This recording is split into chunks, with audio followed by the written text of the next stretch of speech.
Good Monday, this is Jay Brew, co-chairman of Seafried and Brew, talking again about the new book that Robin Wilder, Dr. Ed Seafried, and I wrote, Post-Financial Crisis Strategic Planning for Community Banks, Heightened Due Diligence Required for all you bank directors out there looking to really achieve that higher due diligence through a better process.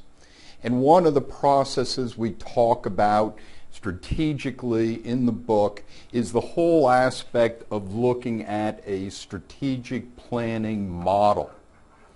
And we find that this is a vital part of the strategic planning process, because essentially what you're doing is that you're not only looking at your budget for 2012, but you're carrying this out into future years.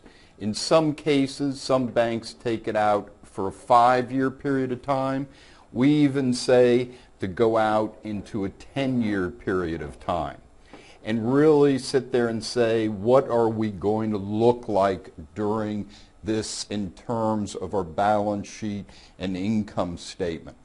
Because as we think about this, is quite often we get tied up in just the short-term budget, which then doesn't allow us to think about what we will look like in the future. And that's a key, to think what we're going to look like in the future. And oftentimes, especially with what we've been through in the last couple years, people scratch their heads and say, Jay, why should we be doing that? That's just the point, is that as you look into the future, it's going to tell you a number of different things.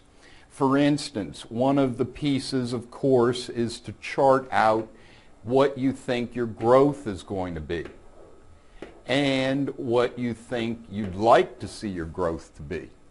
So to do a base case scenario, then what you do is that you run a number of different growth scenarios.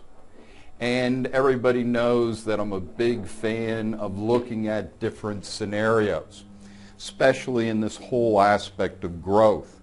Slower growth maybe in 2012, but maybe as we round out into 2014, the growth starts to pick up again.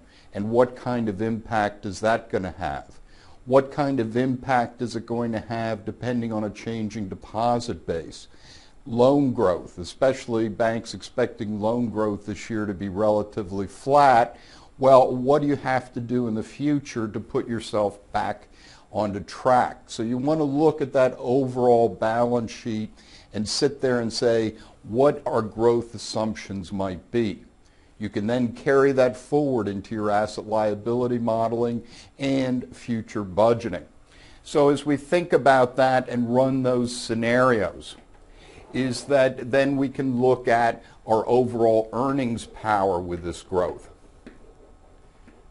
and sit there and say, will our earnings power be what, as a board or a management team, what we want it to be in the future? What changes do we need to think about? So once again, this becomes a yardstick to sit there and say, well, gee whiz, we really have to be thinking about this, we have to be thinking about that, known as strategic discussion. Very, very important as you move forward. And this can be interesting because it can throw off discussions in terms of, should we at a time like this actually be building branches? So when we look at our branch franchise, what is that going to look like out in the 5-year to 10-year zone? How many branches should we be working on now? How many should we be working on in the future? Should we have no branches in our future? This discussion, along with what we were talking about with growth and modeling growth, is a real big piece to how we move into the future. It comes down to capital planning, because this model can then be used as part of your capital plan to sit there and say, what kind of capital ratios are we looking at based upon all of these different assumptions we've been talking about? So it's that capital versus assumptions. that as we think about that, do we need to change our assumptions about growth, about earnings, in order to hit capital levels that we think are going to be needed under a new regulatory wave, which most likely we'll start to see this year. So as we think about capital, is that do we have enough capital to take into account our assumptions? Because most likely, as with Basel, that essentially capital will be allowed to build to the levels the regulators are going to want to see in the future over a period of time. That might be 3 to 5 years. So when we look at that, our model then provides us with the answer to that capital question. Do we need to be raising more capital? Do we have to lower our growth? Can we speed our growth up? All of those things go into that strategic planning model and give you a lot of detail in terms of how to really build your bank into the future and what you can expect from the future. Are you happy with that? Should you think about acquisitions? Should you think about being acquired?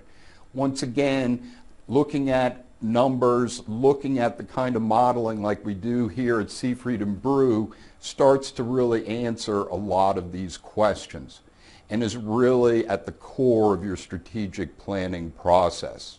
And once again, we discuss this a lot in the book in terms of how to look at this strategic planning modeling and how you can use it to have a successful strategic plan. Have a good week. This is Jay Brew, co-chairman of Seafried and Brew.